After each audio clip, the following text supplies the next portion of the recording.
si tu as une période de l'angaboué. Mon bal il me sous soit robé t'as 2 jours à socolaté. Peut-être au passé Karamakolo na c'est il y a ma pécanae à aux années normales. Non pardon si c'est pour bandana nous na partie intime na yo pour mati na partie likolo apo kiti na c'est allez wana directement so yoso ya sous-vêtement osaleli kutu javel te poni ka cantine wana po ngai soit ndeko na nga mwasi mususu ya sokola onika sous-vêtement na papa ba biloko na yo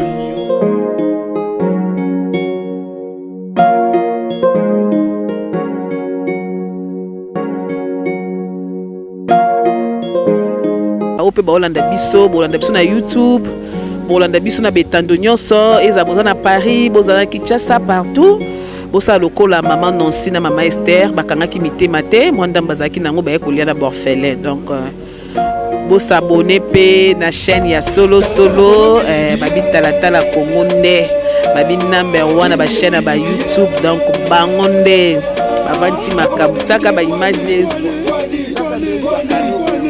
donc ya tala bobenga bango tala Congo News donc voilà, de retour sur ce plateau, de nous excuser la technique avec ses caprices. Il faut que la sur sujet voilà hygiène corporelle. Deuxième sujet, deuxième papier, c'est un peu d'arranger avec le corporel. Voilà, veuillez nous excuser. La caprice avec la technique, on dirait bana tata mon corps, bana maman mon corps, parce que technique, caprice technique. Nyo la biso moi par. Et nyo la biso mama kasi bige basangana ce qu'on a tata bango na snake. Tata bango snake. Basmabe. Let's out au samedi. Ça émission met au samedi là. So basangania. Donc snake so meki. So basangania. D'abord, c'est technique, aucun national courant, une technique courant, je suis pas sangania. Voilà, on disait jour J-1. Voilà, jour J-1, lumière macabre, comme on disait cela. 72e anniversaire en Bocanabiso, nous tous on s'est dit, t'es anniversaire en Bocanabiso, indépendant, tout le monde fait tango kaka, parce que le coup est si là, t'es. Mais Banabiso Bagoya, Banabiso Bagoya, nous fait tango kaka, mais est-ce qu'on doit se poser des questions?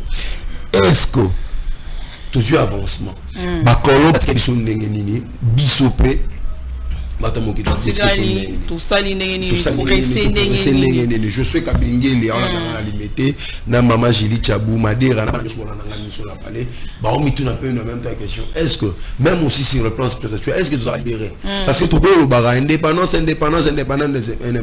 mais ce que c'est réflexion na bicho za la rara ce que tu ba mindele écoute surtout bah se poser la question est-ce que vraiment et tout ça indépendance corporelle est-ce que tu as une indépendance culturelle est-ce que tu as une indépendance spirituelle la bête corporelle parce que comprendre alors on a déjà notre invité que je veux aussi présenter pour Kotara ma rubrique il s'appelle Javet Mouimba. Bonjour.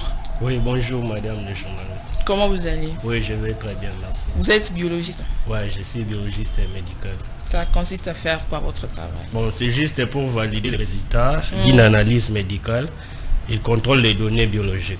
Voilà, il y a tout ça, domaine, il y a santé, ça. Alors, vous êtes aussi congolais, jour J-1, demain c'est l'indépendance. Qu'est-ce que vous pouvez dire par rapport à la journée de demain? Bon, pour la journée de demain, la relique est déjà là. Dans l'obinet d'Ogetik, d'abord le Mumba. Oui, oui. La mausolée naïe. Oui. La relique naïe, ça, si je ne me trompe pas, n'a parlé du peuple depuis lundi. C'est demain que Bako déposé un rôle à échangeur.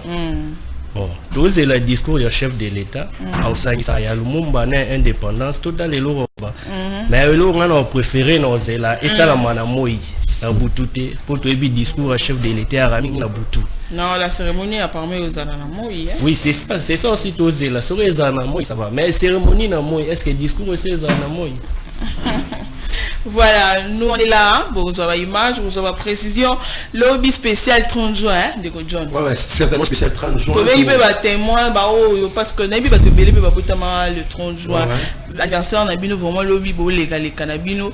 La maman de Yaomé peut avoir lobby.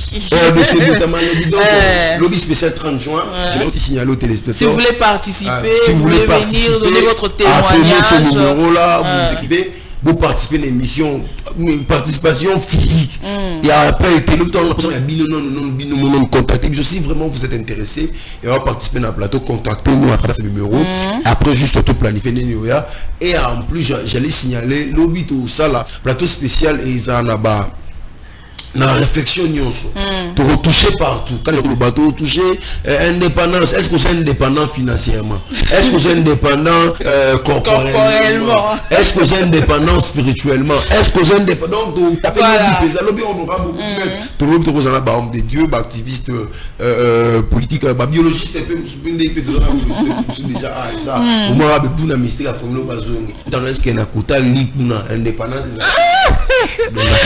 voilà, merci, c'est votre tranche d'animation matinale. Nous sommes là, ne zappez surtout pas. Ah, on va te bêter en bilo. Alors, j'ai une petite réflexion. On a mis au salle en attendant les lobbies de Bazara. Couper ça va te promesse. Oh, on a au sommet là au boye. On a au sommet là au boye. Bon, Michel lui a fait à son âme notre plume d'or. C'est ça, vraiment de Michel a dit lui, je te promets le jour que tu ne seras pas là, na au sol et là au statut au sol pain. Papa Michel a dit à souti que nous salles les statues au sol pain et aux habillés. Tu as habillé ma qui va la promesse belle.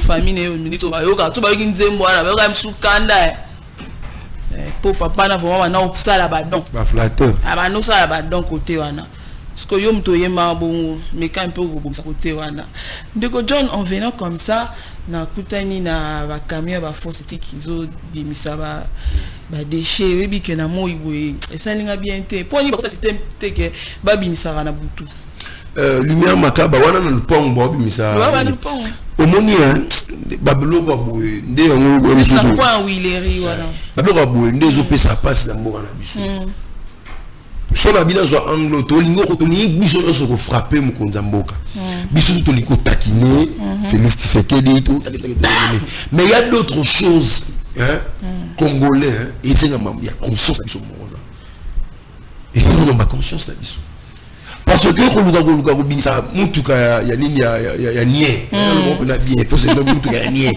na mongo na mishu ya batu na mona biso batu to buzo bimisa mo solo wana buzo bon disposer bana en plus batu bazoteka wana la police communale bazar est-ce que c'est ces gens là non yokate ces gens là on a nini ba service d'hygiène na ba maison les ala ba chef de quartier bazalaka bah chef de rue chef de rue bazala. Bon en fait j'allais préciser ce qui va ça il y a des produits on va utiliser pour que solo bimati et puis microbes à la propager c'est ça aussi le problème bah toi na ya ba faux sceptique ba futa ba droit na bango ba futa ba droit na bango nyonso na l'état ils ont le droit peut-être de travailler les matins ils ont on a ba car ya ba masanga oyo kabola ba mapa li bakanga banzela na babala mais solo wana oui c'est ça que je dis na minto même so pour ça pembe no mona solo e bimati non les qui parce que ngala ya que non na peut-être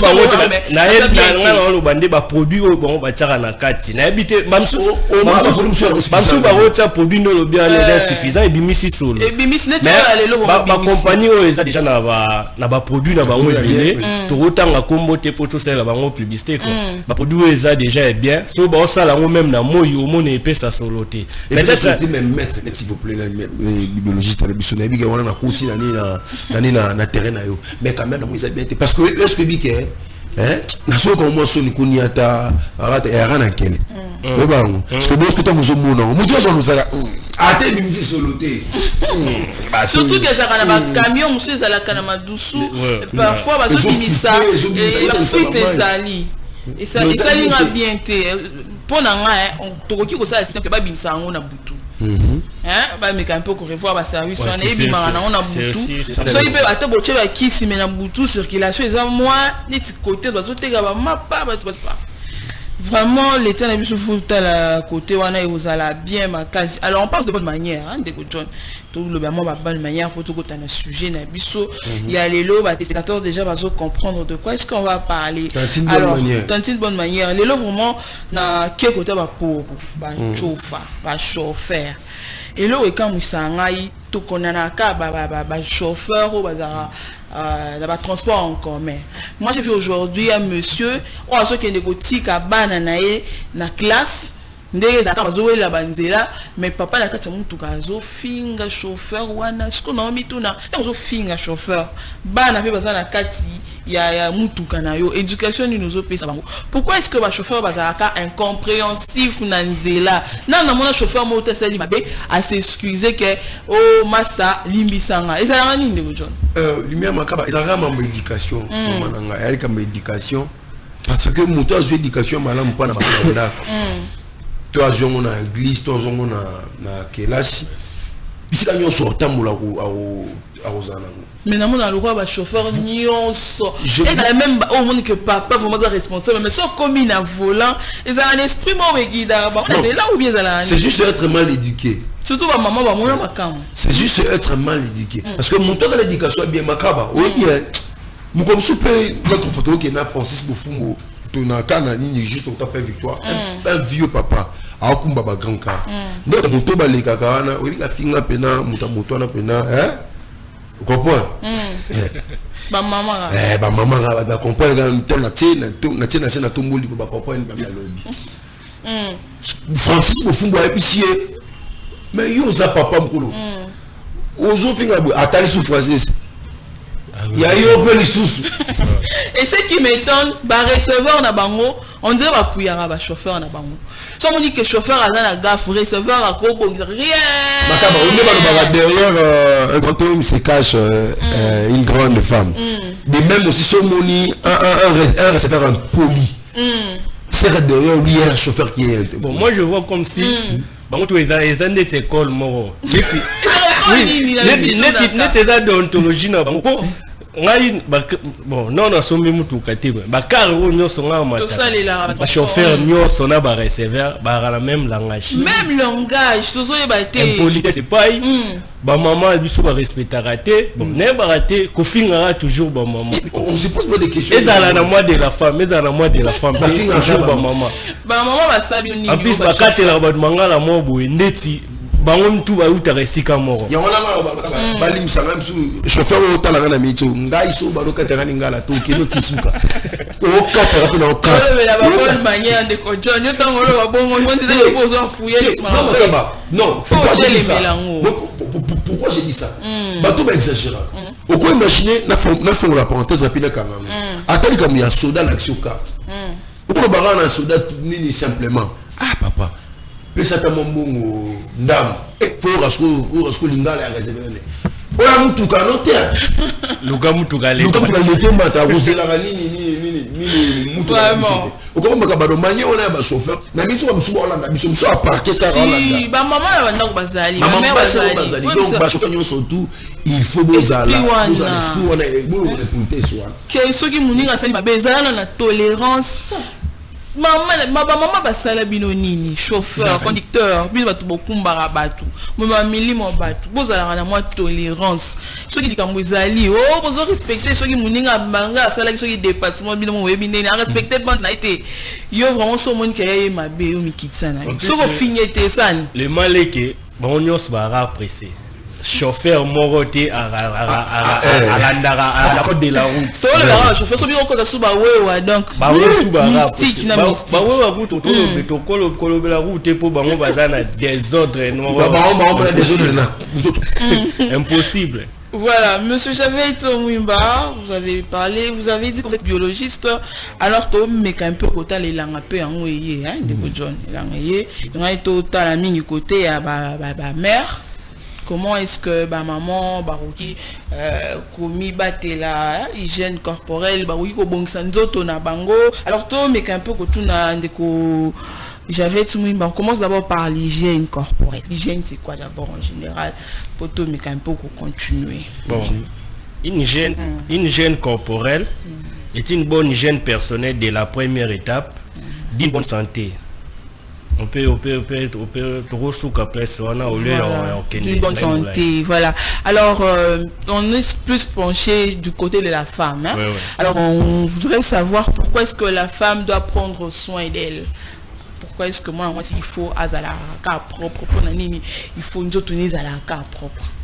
Bon, quand on parle d'une femme, nous ya mwana mobali na mwana mwasi ya randenge marote. OK. Roloba comme si tu as une période elanga boye. Ah. Mon mobali mususu akobeta na 2 jours au chocolat. Peut-être au passer kara makolo na c'est ya mapekana ye. A rosane normal. Mais chez une femme so bête un jour mon quoi pas mozo chocolaté, c'est tout un problème. Normal. Normal. Pardon? Moi on va les soir les 2 jours des ans. Non, moi on va oui, mais tout le monde a bala. Il y a mutu sous nelanga boy peut-être depuis bandaka sokolika 4 fois 5 fois yo e bandé. Moi on va. Mais on les a condamné te ndeko. Non, eza condamné mais na lobby on va nya mwana mwasi na mwana mobali ezaka ndenge morote. OK. Bon, moi, si ce qui a jour moi au qualité, au monde en déjà, ils ont déjà problème. Au monde a d'air par-ci par-là, surtout na organe féminin à moi sinon mon bel sur les arandeng moroté. Au monde a raso télémina mutu, même yo moro comment sentir en il y aura des odeurs, au yo moro monde a c'est ngara directement chocolat. Alors pour moi chocolat neti moi sindé ngazala wana.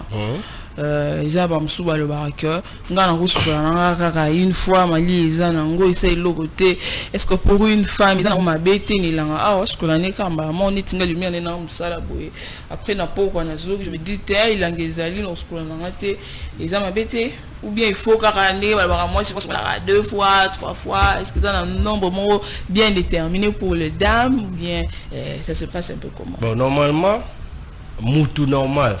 Tout c'est bon, tellement tout le moi si. Il y a les images que tu devrais mettre. Hein? Tellement tout le moi si normalement fois chocolat 3 fois. 3 fois. 3 fois wana fois elanga ou pas. Oui, elanga ou pas fois chocolat 3 fois. Mais à condition. À condition. Les gars là beau. Humiliation. Alors vite on faisait belé l'elanga. On à condition na Kinshasa na biso na Congo. Difficulté à maï. Moi 6 fois chocolat normalement 3 fois. Mais ce qui difficulté à moi ezali à vous 2 fois. La 3 fois on a l'air au chocolat. Faut changer aussi sous vêtement na 3 fois. Mais na Kinshasa na Congo, vous allez voir de jeunes filles des fois chocolat qui tongo tia rolala na même sous vêtement là. OK. Ils ont déjà problème. Ils ont déjà problème, c'est-à-dire l'air au sokoli netiboye biso tout obimi na tongo. To sokoli. Peut-être 16h au Rosso on a parlé au Sokoli Soussou. Au Limola la 22h 23h au Sokoli. Na tongo sous l'air au lampi au c'est-à-dire normalement moi na moi si fois chocolat 3 fois par jour. 3 fois par jour mais ils ont sous le lobby que basi o baba linde ba roki ko chocolat bongo biso na toana biso ba célibataire pour nina qui nous chocolat ramba lebele pour basi na mibali place moko ba na mibali ya msusu ndaza akoki ko chocolat nzoto bongo ba o ba célibataire ba bi ba ko chocolat bongo lebele bonoti. Madame Grace na loba microbe ezwara ba célibataire te to ba marié te. Microbe ezwara tout le monde. Aïe, vous me dites bêta bilo. Et surtout les infections. Ezwara tout le monde, surtout vous les filles. Vous avez plusieurs manières de avoir microbes, de avoir infections. Quand vous parlez auditeur, soit téléspectateur na biso balobi ou mutufa sokola femme quand femme mariée fois sokola plusieurs fois. Là c'est pas normal. Neti yo vous n'êtes pas marié. Est-ce que vous avez droit sokola na droit tout nos questions mais na ninga mon ami reposer ma question. Est-ce que vous avez droit sokola 3 fois soit 2 fois par jour? T'es moza marié t'es Vous avez le droit de se laver chaque jour, 2 fois ou 3 fois par jour. Vous allez marier, t'es soko otambolo tokara. Soko otambola yo moyebi ba bloko et développeur na kati nzoto. Quand on marche comme ça, il y a des poussières par-ci par-là. Moi tout le monde en ezati. Mais monsieur, quand même, vous m'entendez que ni langa tokara na bango. Qui vous a dit ça? Ni langa mutu toi tokara. Il y a des parties au toka. Na sali peka, na ba organe na biso féminin soit masculin, au toka pe na kati. Mais je peux pas mailler d'autres. Tout ça dans le beau, j'imagine. Il y a Omega, tu nous donnes les images, papa. Quand on parle de microbes, soit des infections, et à la marabouté. Là, c'est nous, les techniciens des laboratoires, soit des biologistes et médicaux, on a droit à la microbe sur microscope. Mais la mitso to tambola bo moi na kati ya chemise na soit poussière ezali. Oui bi ka toza penelanga. Na mbula uto ezaka se plus me banzete nyonso ezwaka ba mai. Mais siko nelanga o nzete ezwa mai te. Mabele nyonso eza poussière. Mabele eza poussière. Alors à part moi si soit mobali, toza na droit ya kosokola. Mais lelo to lobela mingi moi si. Les jours ekoya to lobela mutu nyonso moi si ou mobali. Alors to lobela moi. Alors mais tu na cas où moi si à ce cas une fois à cette date il faut une fois hein mais tout ce qui a là-bas avec ma conséquence dans mes amis parce que la moussa va cause biso on a trop de faux d'étain bah make-up bon question na eza bien les timois sur sokolera une seule fois bon il y a des conséquences. Bon, c'est un peu moins vite, mais il y a des conséquences. Conséquences, soit na examen, c'est peut-être l'examen barreau c'est ngayo pour la conséquence au mona yora au ça peut-être masuba nayo au ça la perte blanche chez les filles. Là après les cas c'est très tôt matin. En plus soit na yo moro na niveau ya organe nayo au comment au roman au comment naba mikusa ou abinga en français d'imagination peut-être c'est ça na lingala ba mikusa na ba makwanza surtout na niveau ya banjoto na niveau ya bangana wana kwanza duka wana omona mutu directement telemi azo kwanza na balabala yo eba ti azo kwanza so kanza binti kwa okay ndami. Alors pourquoi est-ce que le barman moi c'est au ko la main il faut quand même est-ce que la santé ça ramabé ou bien bon c'est ça on a au lobby balobara mais dans ba livre où on a tanga non on a tikala on a été plein ba commis interdit à une femme de se laver na main à moto surtout ba maman na biso kala ni na moni bazara na système moi ça ko diko kota na touche te main à moto te ata boti. Et le bon a évité na rolo ba moti. Je sais pas des conséquences où est là moi c'est soko la main à moto. Bisobe to yo kaka. Mais ça demande beaucoup de recherches pour n'avoir pas conséquences na ngo ezanini. Mais na ba livre o nyoso ya médecine na tanga. Non na tikala o mona te ba komi moi c'est soko la main à moto. Eza na ba cause d'erreur. Peut-être o azana ndaku a robeta na guka la moni. Na habité mission eza direct a komeli biso apé service ba conséquences nango pour biso tout oza muto ya binyonso azati. Voilà. Alors on bana balobaka que soki olingo bana ko sukola il faut banaka mingi na mutu. Mususu balobaka te na makolo mususu balobaka te faut bana na mutu. Alors ezarani pourquoi est-ce que mususu baboya te faut na mutu te faut na. Non pour une femme pour na obanda sokola faut banda na ko sokola na organe na au féminin. Ah bon? Donc nous sommes na partie non faut bandana na partie intime ya moi si abandina ko sokola na partie intime na et puis elle va développer d'autres parties aïe peut-être pour batu so na makolo eza eloko banika kana suka soko silisi pour makolo yango ne to tambola na ngwela tara ketch. Imaginez-vous aux huiles linyuka na linyuka no to salela obandi onika na makolo makolo la tela ki lipapo la tela ki ketch pe na kati o la ta peut-être même chaussette. Il y a des odeurs par-ci par-là mais au bandino onika makolo apo bando matoniki organe na yo apo komo matoniki makoniki elongi mabe eza mabe faut bandana pardon na si ça faut bandana nous na partie intime na yo apo mati na partie likolo apo kitina se alewana directement soko na cantine omi boaki mai soko na bien o ekitala directement o mai ekiti mais so bandi na makolo po matati likolo surtout les filles ozo semi auto contaminé s'il vous plaît na CP pena parce que la test de lundi babi donc c'est-à-dire ko bando soko la faut bando na partie intime hein ça c'est pour les filles ou bien les c'est d'abord pour les filles d'abord non je peux dire nous les garçons les filles ont plusieurs manières de prendre les infections. Les filles à 3, si je ne me trompe pas, peut-être 3. Il y a, bon, les noms on ne peut pas citer ici, c'est un peu mystique. Si on a 3 places où mais nous les garçons, ça peut être carrément encore. Mais nous peut-être pas. Bon, l'émission est un peu dans Moïa. L'émission à Boutou. L'émission à Boutou. Na pour la Boutou. Ouais. Il y a des enfants qui regardent télé, psycho, surtout Banzo Tanga. Au monde est ça la moi bien. Mais quand même, dans les temps, c'est ils ont bien. Et bon, ils ont la stratégie au Sokolo là. Sur le mode de Malili, quand on a mis à Tamata Makolora, Sosobani. Ah bon, il et vous contaminer. C'est pour une fille ou un garçon. Parce que nous parlons de Banabas. À Kobe, tu as la bête, on a sous nom Makolo. Likolo, Zuga, maman, peut la soupima et la bimina. Mais yo, moi aussi. Au Sokolo, Chochopoani. Bisoko de Mibal, c'est tout à fait normal. Naroke Nangabo et Nafongolita. 1 à 2 minutes. Nabimina ngai.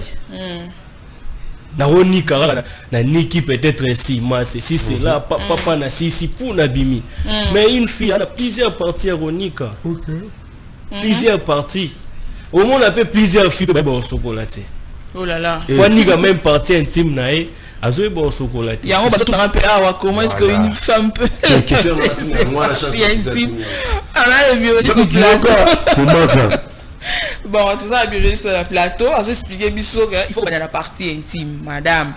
Tout ça, comme le monsieur vient de le dire, il faut dans la partie intime. Est-ce que mettre autour de ça, il y a deux cantines, pour n'avoir pas ça, il y a la cantine, ou bien, carrément, quoi, ou bantine, en gros, après. Pour la cantine, ils ont une famille, Moussoussoki, Somo Koana. Tout le monde a joué famille Mobimba. Vous avez 10. Vous avez Bimi. Si surtout vous les filles, Obimi pas au niki sous-vêtement na yo. Ba microbe nyoso ya sous-vêtement. Au saleli kutu javel te poni ka cantine wana po ngai soit ndeko na nga mwasi mususu ya sokola. Oniki ka sous-vêtement na papa. Ba biloko na yo nyoso o ekangama ki wana. Etikali na kati ya so. Nous on peut penser qu'à tous maï directement de passer papa et Célie. Mais il y a des méthodes à faire. On peut utiliser les javel. Quand on parle de javel les originales, les ATO abisso baobeta pH na ngo ezoe banate, donc sous ezoe banate. Au salé javel les originales. Au passé sonayo, et puis c'est aussi comme on a moïté. Et surtout sur les ayo moko personnel. Au côté ça on a 4 chambres, au côté ça on a pio. Et fandi wana na katanda esili. Mais personne va baser belé. C'est interdit vraiment, surtout les filles, bosser la cantine moko, soit pour moko 4 à 5 personnes, soit 2 personnes. Bah bien en bah objet moko ça et pose à la uniquement ya yo moko comme ça là. Baso personnel. Baso personnel, bah cantine, bah po wana ba blo wana nyoso wana faut à la uniquement ya yo moko. Alors exemple tout ça le bon biso to bimara to kina musala na zakara na sous-vêtement moko wana na changer en 3 fois comment na journée. Bon au moins azala même biso nous infirmiers so baé na l'hôpital et belé va prévoir peut-être des sous-vêtements na à ce qu'on est ala la peine na musala té asili ici 16h 17h passe à transport ya ville qui ça recommence à 18h. Elle se lave et puis directement changer sous vêtements, n'a pas de problème. Mais ma prothèse slim pèse à on m'a bêté pour l'hygiène. Bon, ma prothèse slim, mon niveau prothèse slim, et ça m'a bêté mais on dit soit ande ba comment on sale lango. Au monde bon, n'a habité sur dans la société où est contrôleur. Ba OCC apparemment, n'a habité sur ba sala musala. Ba blo rebelle zo kota o ya mabe. Ya mabe. Net sur le monde a basé quand même 500 fois. Et là, est-ce que vraiment ça bien pour notre il y a 500 francs. So tangi boye, autant la pH nango et banité bablo on a belé o babenga ba produits chimiques na kati et banité au mona ba komika par exemple protlège yo to sombika bon o te meza 100 francs na salé là mais au éviter ba réactif ni soit ba produit ni ne koti na kati et puis là yo on directement au placé devant organe na yo ya mwana ya bana basi au éviter loro ni nyozo na kati. Alors pour na ba produit parce que ça comme la dame vient demander comment est-ce que bon ça va partie intime de biso et ça va produit sous ça les la caillou ça va produit chimique hein peut-être ba lotion ba savon est-ce que ça a pas conséquences pour na biso basi ou bien savon ils en ont savon et l'on a aucune salité bon moni biso na Congo to se ataba mafuta biso pakola to se la rana loenye ngo utakutana mtu mwa grâce tellement za tenti oyo somba mafuta tellement to tanga commode pour ça somba mafuta tel mais siko so ke na bamboka oyo za développer même savon même lait de beauté na yo salela faut kutana na dermatologue pour ka yebisa yo ni o salela batali neti tentire ya ndeko na ngabo ya za mwindo lokola ngai babi yo opakola mafuta intel mais biso na Congo ya randeni opakoli de moto mo simbite okeso luka mususu c'est ça aussi le problème mais c'est la savon na yo mafuta na yo ezo simba alors pour les parties intimes pour na biso ba ça la conséquence te pour na ba biso kuna savon ko tate savon ko tate kaka na opesa moni partie organe ya mwana mwasi eza le roi litoi litoi esokwa mara yango moko salité nyonso evanda likolo vous avez pas le temps de mettre ba savon banini et loko ko salela rara eza kaka mai sec maya pa pour la pilipili voilà pour la téléspectateurs. Allô bonjour. Allô. Non, la solution à pilipili. Voilà, personne est parti. Pilipili n'est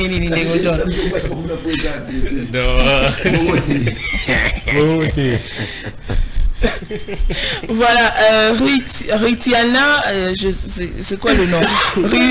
Comment il s'appelle?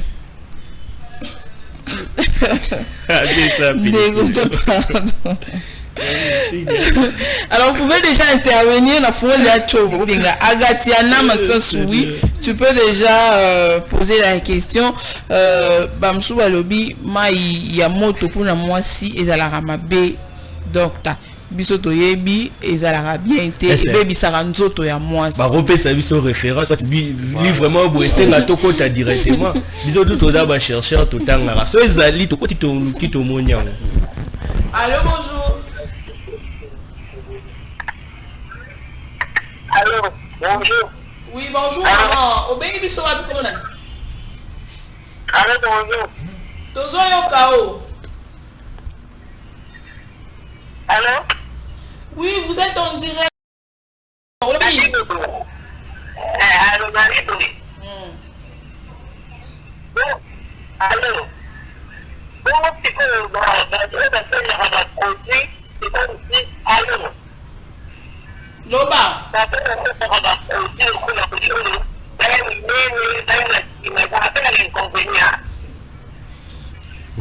Pas produit ni maman. Pour ça pas produit naturel, pas produit monsieur là.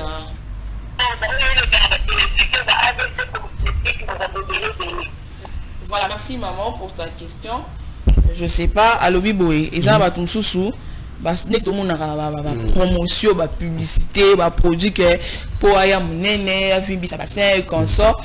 Malgré ça vraiment mais c'est quand même on parle de sa part de la femme. Est-ce que ça m'a baby sans autres moi cité ça va inconvénient ni ça on a tobé ngo les accords étrangers. OK. Et le retour est bien meza na par exemple et donc là ba maman na biso bazwaka ba tonga pona opemisa mabota. OK. Et belé ba ebika c'est ça la conséquence. Batiara moi libende mobo na kati nzoto efandi. Et ça peut vous perturber la période na bino au moment na ngo mistake. Mais ce que yeba siko yo za nzoto no normal ndeti ya biso. OK. to éviter ba menga ngo ba Roma e belé na Kinshasa surtout est-ce que vous tombez en peu minga surtout ba tradi pratique ko fimbisa boy lokoni na poto ba batala ba kana ba bikasi basala ka chirurgie ou vimbisa sima ou vimbisa mais awa biso to monara eza ba un produit ba injecteur bango na kati pour vimbisa yo mais so vimbisi yo suka résultat ezani et au passe na médecine et l'on nyonso auto salara à part médecine et l'on nyonso auto salara surtout na médecine il y a des conséquences jamais on recourt ça les locaux en dehors au médecin ebisi bon bato ba sala ngo ba kendara na ebité baza ba minga batangela wapi to yebi bango ba minga lisusu omona aloba makambo ya basima akomosa ne ba publicité ba maputa ya ba savon ba ceci c'est là ya ba mafuta pe koti na kati. Est-ce que c'est mauvais pour nous les femmes de se laver avec le sous-vêtement?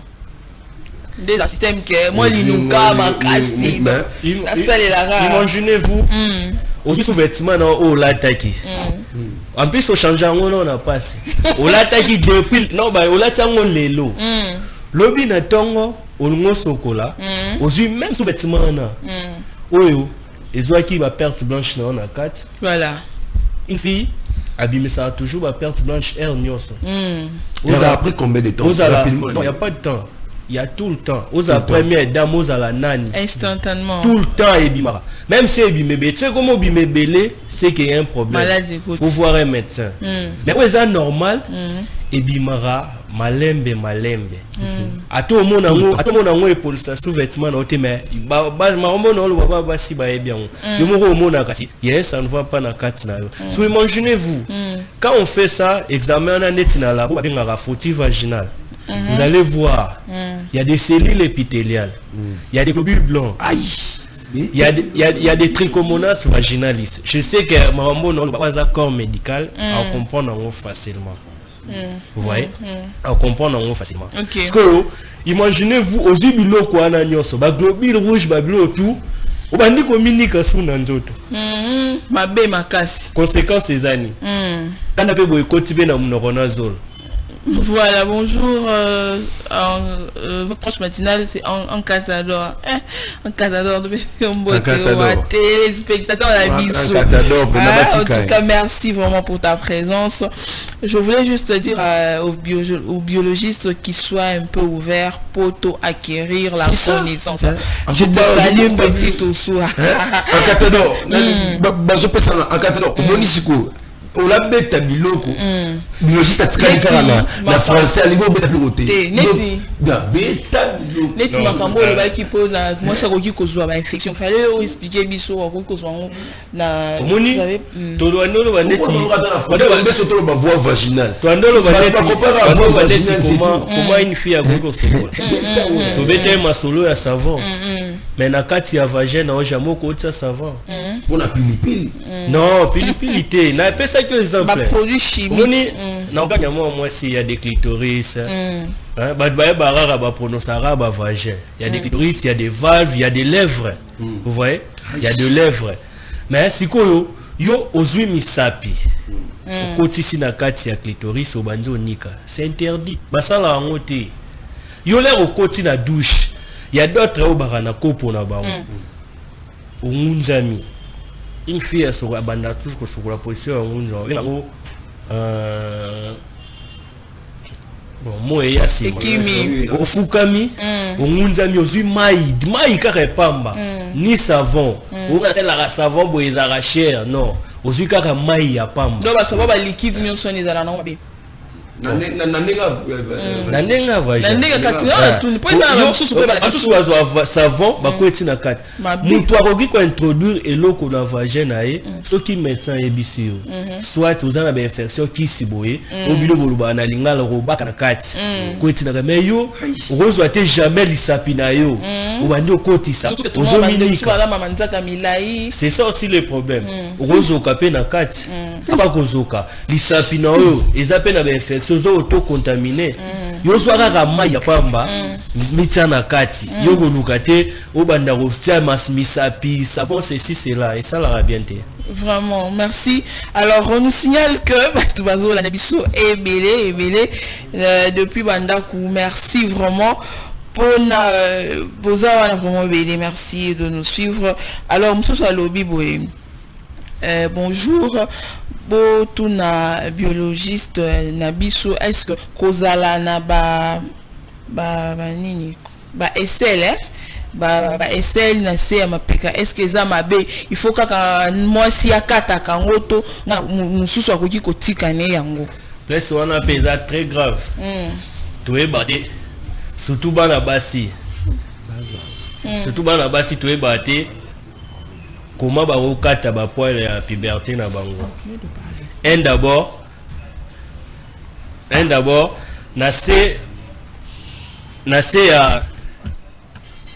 biso basi na se ya bana basi jamais okata ba poil nyonso to kata babenga ngo foko raser pelouse. Voilà. Na se ya mapekande orolongola ba poil na yo nyonso mais na se faut osala okata pelouse. No mona sko na Congo na biso omona mutakati kovo. Après okata kovo mais c'est interdit même les hommes. Hein? Même nous les hommes faut okata kovo te. Faut ko raser. Neti suki ya sebo ya frère na biso faut ko raser. Mais biso omona même basi même bali okati kovo. Surtout moi si là okati kovo. Et donc on se tikali boé. Logola kovo. Polele. Mabe.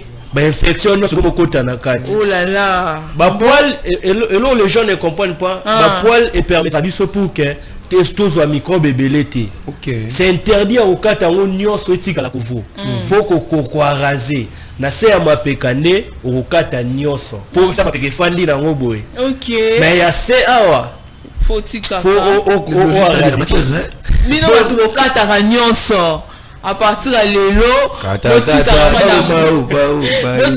pourquoi parce que ce qui pour les microbes boya selon les biologistes en tout cas merci non mais la santé vraiment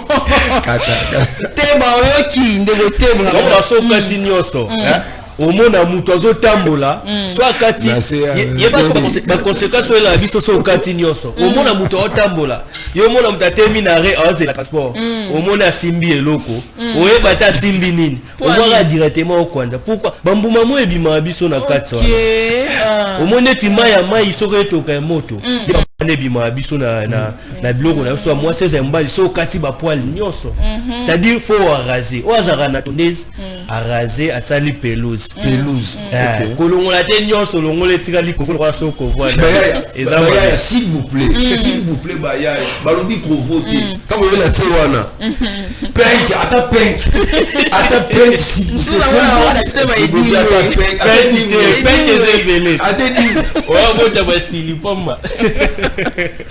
voilà, c'est votre tranche d'animation. Nous sommes là. Alors, nous sommes là on a bande hygiénique n'est tout changé. Nous sommes à sécrétion et mais du moins est-ce qu'on peut changer bon dinaya te quand na ngote afane na journée mobimba monique za na ngo ezo couler na mukie il faut changer ou bien c'est la itonda ou bien ça combien de temps pour que moi c'est changé bah bon mais c'est tout dit ba bande hygiénique ezana ba produit batia na kasa puis c'est ça musu mobo ezana na kati otiango etondi makasi ko se ko mobimo libanda au moins te faut ça la monika si moi quantité mo ekomi déjà o esengo longola directement longoli cause la rate tonda tikolo pour bando ko ya so la take la mba pembe nyonso baby tout le monde a remarqué que vous avez des périodes wana ça la bien te faut zelo yo mo sentir que na niveau na komi esenga na changer quand déjeuner on neti bato ba enda musala au marché atana 5 6 sauter na 4 même tout au monde oge musala oza ba règle na yo mais obimara na moko soit timi balé c'est tout un problème de bon scope na OK tondi na ngote mais vanda ine na ngokaka iso bima na ngoke akova na ngo juste journée mobimba ka moko wana ou bien atala rate tondi te abimisaka par exemple sous oza na ba infection nete belé là ba règle ne bima abimisa ba règle mobo ya noir ya boule ce que yo mususu azana peut-être azana normal soko ebima muke ndeti peut-être goutte par goutte okomino po bimagi 6h 11h etondi na ngote okoki pe on peut ovanda mais soko ebima yo pene belé au sentir que oui poche on a ngo etondi là directement vous pouvez changer. Voilà, merci. Toujours continuer kaka na hygiène corporelle d'une femme. L'autre amis un côté maman hein de quoi fait c'est ça ba mususu ba lobaka que ba produit ya bana mike basi balinga ko utiliser en mingi. Est-ce que ça la ramabe ou bien ça va conséquence moi si autour beau habiter na ça ya mingi mama futa ya bana de protéger nous tout na nga vaseline. Vaseline ya ba bébé té donc c'est tout pour vaseline importance na moi za la elembi 100%. Non, il y a vaseline. Oh, bah, tout ça, comme il y a vaseline.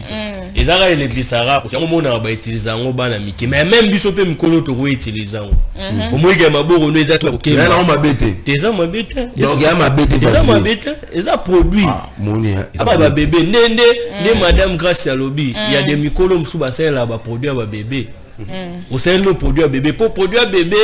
Au moins ba produit bébé monsieur sera na hydroquinone té ndika lobene bande biso na Congo to sela ba mafuta ra bisela salé na pas connu première fois deuxième fois mon simbi ngate na kena changer ça même na mon dermatologue quand on parle de dermatologue exacté bo bi na biso makele là c'est tout un cabinet beaucoup té naé busoli naé on fait des examens au esengi ya poso ya nzoto on fait des examens au esengi ya examen peut rataka non examen raté ndeni.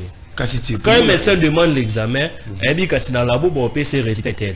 Si le résultat est négatif, on écrit négatif. Si c'est positif, on écrit positif. Au laboratoire, on ne voit pas les résultats. Peut-être d'abord qu'il y a des gens qui travaillent, là on peut fabriquer. Mais quand on fabrique un résultat, un laboratoire, un médecin, va solo là. À aider médecin.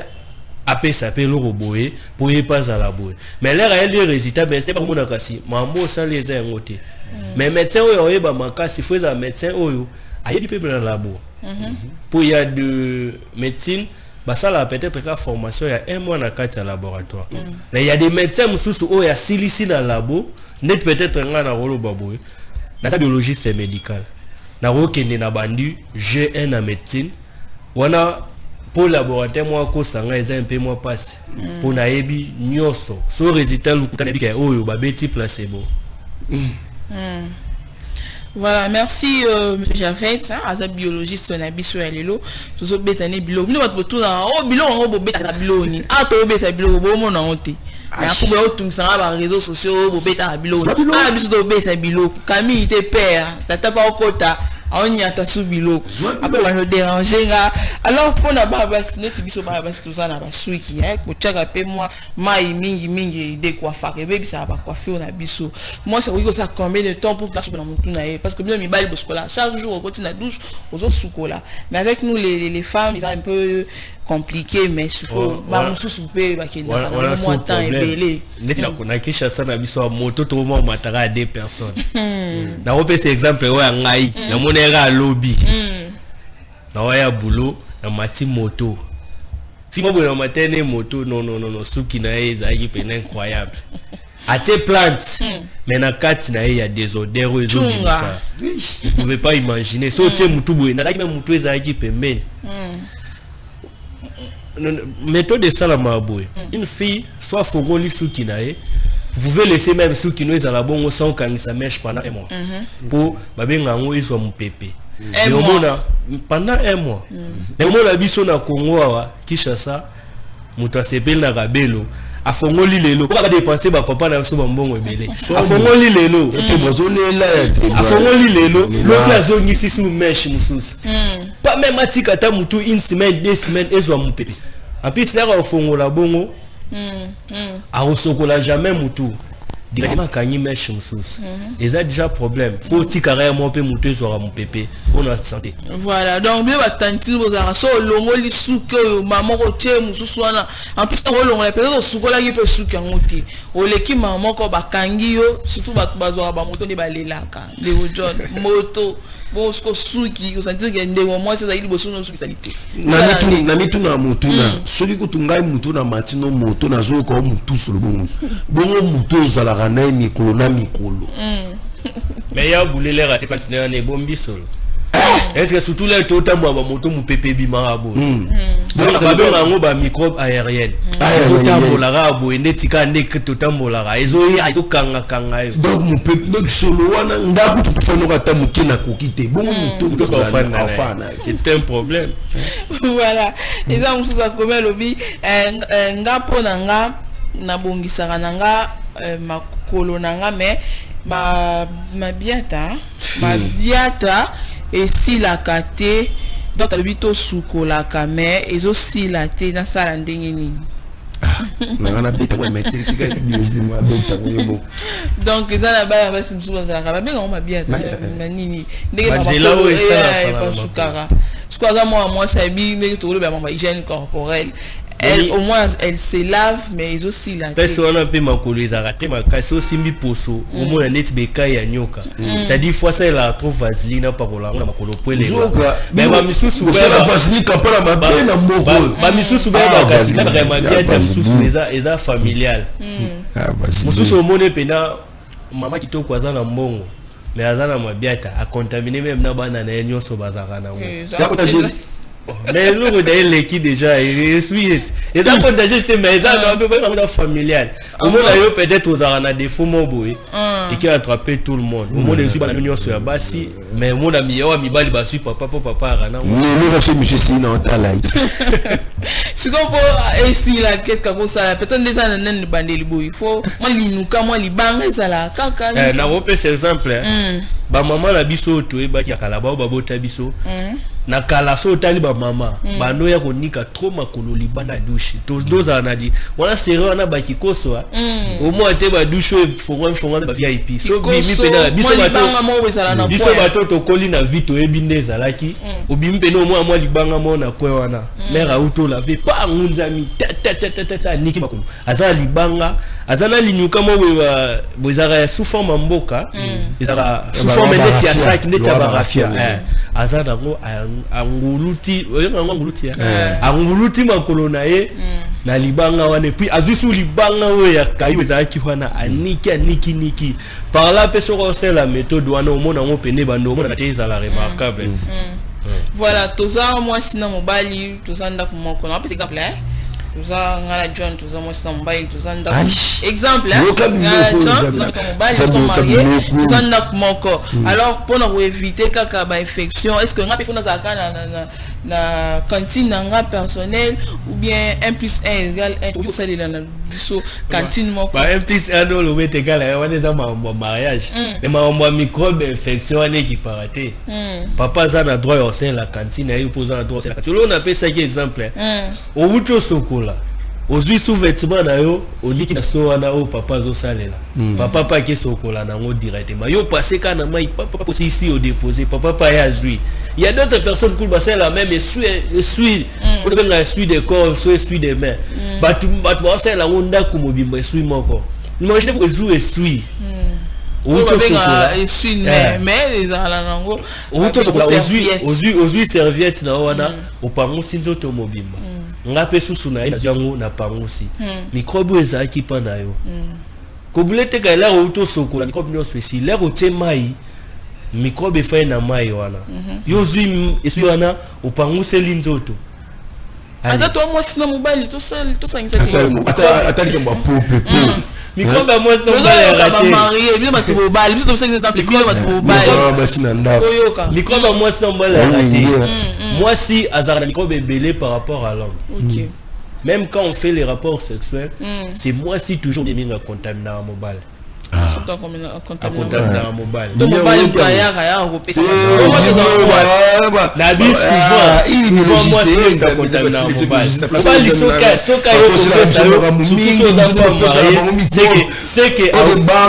c'est que place à kendaki la fille wana zaki na microbe surtout bana na biso to benga mikolo ne ba to mona na Kinshasa mututu mwana tu ya ba 13 ans ba 14 ans ba romika mito etele ba petite wana ba memara microbe moro élevé mais ba zongo wa pika ba bino ba mibali ba zongo wa pika si ba zongo marambo to le belate si bebe juste s'il vous plaît un de que j'ai fait bandele loko wana bisako na papa nani ba pesa microbe non mimi pas sim ba pesa microbe Zabilo ba pesa microbe parce qu'on ka pas on va des exemples ndolo ba yo to sokola ne suis na yo ou pas aussi ti ba organe féminin na yo ba nyonso tout organe vaginal otandi kuna ka otandi na moi ba microbe nous a qui na ngwana ba s'installer na esui na yo papa pe a uto sokola a bima na tellement na repo bibonga na bima na 10h 11h moi il pèse makasi moi il peut boma pe ba microbe mais il y a rapé fixateur ya microbe. Comment ça? Expliquez bien. Et fixer microbe là papa c'est lycée a zui sui na wana a kesogolela microbe onyo soze na ngwana et quand tu fais directement papa na nzoto par voie belé aux aparnis et aux appels par pénis par organe masculin il y en a pas na linga ina tuna ba figo ba za système so spoil sous-vêtement na e abombi yango na kati ya ndaku ndeko to baba msuba ba ke hotel libanda ba poussière ba mpepe na bomba na kati ya ndaku est-ce que ça mabe to comment normalement sokoli nini na yo sous-vêtement na yo sokoli ngola tango eza biso mibali faut ça l'effort pour repasser ngo. OK atobomi on a kati ya ndaku za atobomi on a ndaku atobomi on banda faut ça l'effort pour repasser ngo pour faire et bon misara te lamba faire et bon marape microbe na moto wana makasi wana et on aura tout le monde a besoin de repasser pour repasser sous-vêtement na propre et bomi microbe nyonso ezaki ya libande za la ndaku là maintenant on l'attend sans problème mais zatekara otandaki na singa na bino nde totandaka toi aussi maman ko etina nzoto sou na ibalali sango libanda yo récupérer on ka 10 jours on l'attend mais là on laisse pe libanda microbe ezo se multiplier pe microbe se multipliera même si ka otofandia avant tout mon ara microbe des années to simba bo so teka microscope au tseba réactif to tsaka otali ata andeza bo to simba sote. Donc il faut que sur la mingi maboko oui pour éviter ba ils faut sur la mingi maboko faut brosser 2 fois brosser les dents 2 fois par jour. On a aussi parlé de ça hein? Faut combien de fois? 2 fois par jour. OK. Na tongo na le rolingo lala wala pona ba mama tena ba non wala pona ba tunyoso yo deux fois par jour wala 2 fois par jour faut ça 2 fois en plus faut sur bongsa si manzaka voilà mingi bino basi biso basi kaka basi belé ya Kishasa bazangi même eloko ba benga lim ya propre ya yo moko faut benga ra mwana vers c'est ça le problème. Donc faut aller na moi baba outil. Faut aller outil le homo so que pas ba chinois na biso bateka ngo moins cher. Ozana wa yo mo tellement bité ba bongsa manzaka. Vous appelez au to benga bana vernis aye. Obimise le ba matériel yo asaleli yo. Biso to e baraté. Ba saleli yo lim, ba saleli ki mutu un personne à PVV. Quand on parle PVV, c'est-à-dire personne vivant avec des virus. Virus, il y avait VIH. Comprendre. Toi, ça qui PVV. Bah ça le même l'humnaï. Pour attirer alcool et bon micro. Parce qu'on te dit que malade wana a ou melanga na mppt. Si bah ça le John, si abi makanda ndakwa ndeko John e pa nanga asala nga microbe ya ka faki. Et c'est microbe on peut boire. Ndete la microbe na melanga na mppt. Enfin de l'eau 3 jours. Ah bon? Na kati ya limu wana o asaleli wana 3 jours. Mais yo po e bate, mona verni cop neza lukala. Yata sela ki muto ata pefeye kuto etali ete. Voilà. On a ye azokite. Ye uta simbi kadim. Mais yo mutu o salela. Oye bala ba sala boye na kati ba manzaka to wana ba madusu mike otomona ngote. Là ba o salela boye pa directement et koti. Yo po zoki. Et quand on a 4, oui, voilà, merci Ndeko Javette Mwimba. En tout cas, ton petit bilo va bien les lots. Vous sentez que. Donc, prochainement, on y a le microscope par rapport à totalement le micro. Mais ça, pas mon dégoûté, parce que la mimique, on a des infectants, mais le micro, mais ça, caca. Alors, le sujet a été hygiène corporelle d'une femme, qui est Ndeko Javette, moi, si, on peut retenir Nini par rapport à ce sujet, il y a les lots, tout le béli. Tout ce qui cite, tout tozongela osusu prochainement mais pour na lelo kaka pour batika na posa mingi bon pour na lelo au moins na moi ça ko retenir les femmes mariées les hommes mariés ba biso to balate na bino balate to ka biso c'est laver 3 fois par jour mariés à la passe et à la passe de changer 3 fois votre sous-vêtement 3 kokata ba poil d'identité kovo tika mwanda coiffe arazango bien ndeti suki ya babali kotika onte ndeti yanga yanga ezebele mais ça là ya oya c'est en plus mataka na yo bongisa biso tout wana mbali basi to brosser 2 fois par jour et puis ko sale les essuie même monter na papa mtuna ya yi repasser ka sous-vêtement na yo à tout le temps avant ya rolata voilà, merci. La première partie, en tout cas, on a vu prochainement. Un peu vous écrivez en retard, nous signale que nous sommes arrivés à la fin. Mon bal n'est jamais à Sokola cantine, qu'on a moi sinae et kozala. Mon bal n'est jamais à Sokola cantine, na mobali na mwasi na ye ekota mwasi azana ba période niki cantine bien te mobali pa ye azui donc et ça la salité alors muto akabo la cantine na ye papa maman bozenda ko mobile ba tosala cantine ba ça ya kutu ba pompa likolo c'est mieux mais ba za ba cantine ba kikoso ba douche muto tozala na cantine na ye de tebra lobi azala na deux cantines ya ye na ya mère donc merci il y a une page rose félicitations à Tebra pour Radana il y a une page rose. Là, Omega va nous balancer les photos pour clôturer notre tranche d'animation. Plamedi Kapinga de la part de Yaomé. Heureux anniversaire à toi, Plamedi Kapinga. Vous sentez ça, hein? Heureux anniversaire à toi. Joyeux anniversaire, Plamedi Kapinga. Botama et l'amour de la part de Priscille Mbungu de la part de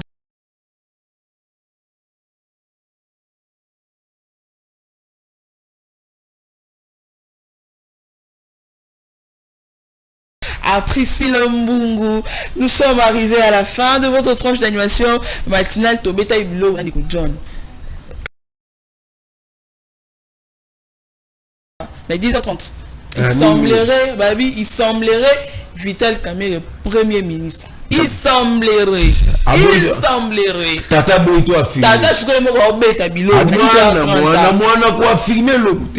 Il semblerait. Donc ce que vous avez précision, la unité de Kino ba lobby à 10h30. Vous appelez vous Vital Kamerhe. Joseph Nakacho dans la bimi. Tout le monde a obtenu mon compte moga, on a ba photo. Ba tout à l'heure tout. Ce que Tata va Robeta Bilo na plateau. Donc 10h30 Biso Tosuki Siwana pour Nalelo. En tout cas, merci pour le beau travail avec la grande équipe technique.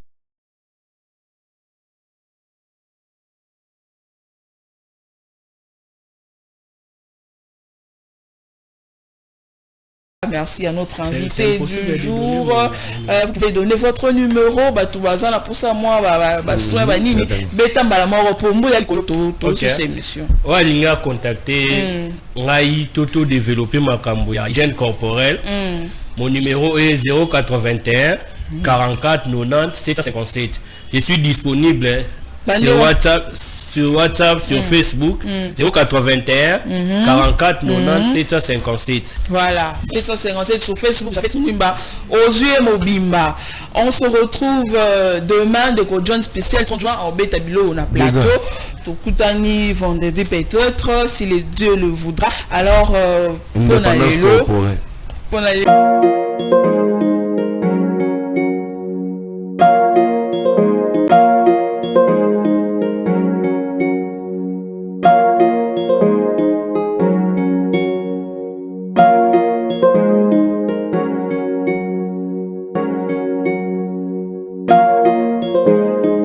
bolanda biso na YouTube, bolanda biso na betando nyonso, ezabozana Paris, bozana Kinshasa partout.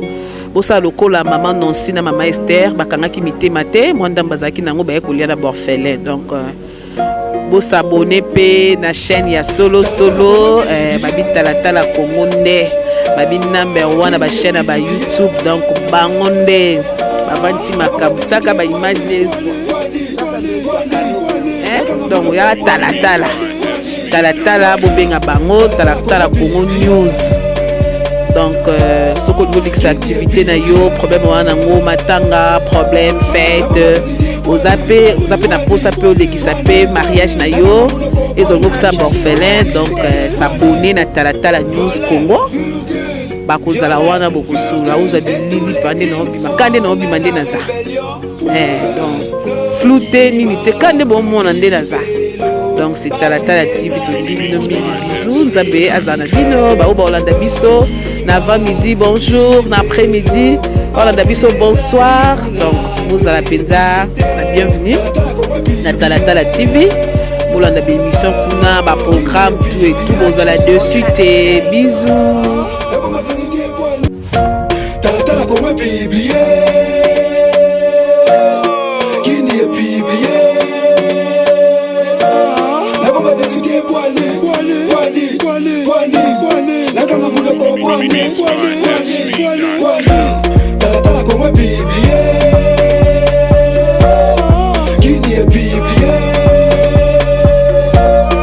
Si vous avez des séminaires, chers pasteurs, appelez l'équipe Talatala Congo, appelez-nous. Talatala la cité, il y a Congo. Ah, il y a Talatala. Vraiment Talatala. Donc nazomona bilonge changer ce qu'on a miroir ya talatala au monde appelle bilonge changer donc nazali na esengo pour na journal talatala comment publier qui n'y est publié la comme vérité boali la comme mon ko boali talatala comment publier.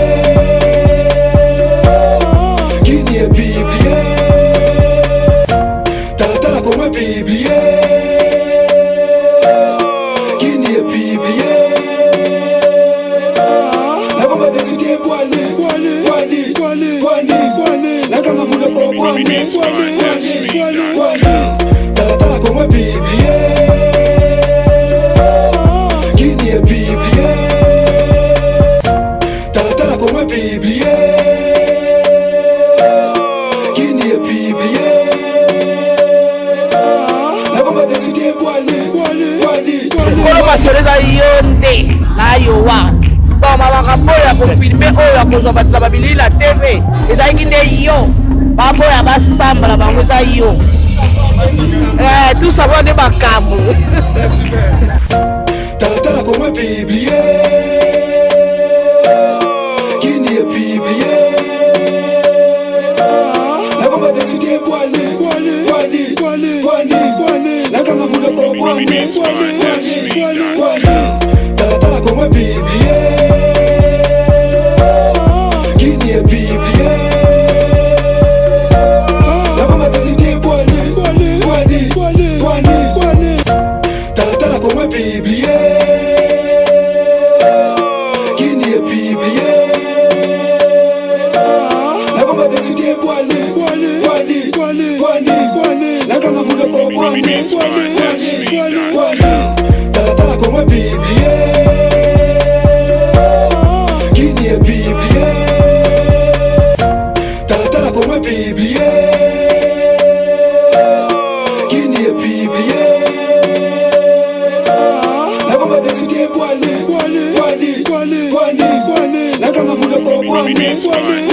Voilà.